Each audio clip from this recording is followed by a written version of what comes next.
Saudara, tim SAR Kota Sabang mencatat kecelakaan di laut selama pandemi di perairan Sabang nihil. Namun masyarakat diingatkan untuk tetap waspada terkait perubahan cuaca akhir-akhir ini.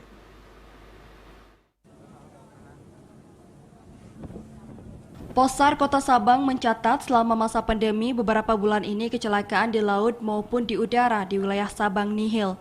Menurut catatan, kecelakaan kapal tenggelam terakhir terjadi sekitar pertengahan tahun lalu yang membawa rombongan jemaah Sabang ke Pulau Aceh. Namun demikian, Koordinator Posar Sabang, Armei Siregar, mengingatkan nelayan dan masyarakat tetap waspada dengan perubahan cuaca yang terjadi akhir-akhir ini, terutama kenaikan kecepatan angin yang mengakibatkan tinggi gelombang di perairan Sabang. Dia menambahkan wilayah kerja Posar Sabang meliputi perbatasan Banda Aceh dan perairan Andaman yang selama ini sering terjadi sesatnya nelayan dan mati mesin hingga ke negara tetangga. Meski kasus kecelakaan di laut minim, pihak tim SAR Sabang tetap siaga dengan peristiwa sewaktu-waktu terjadi. Meskipun tidak termasuk dalam lingkaran tim gugus tugas penanganan COVID-19, tim SAR Posar Kota Sabang mengaku siaga apabila dibutuhkan.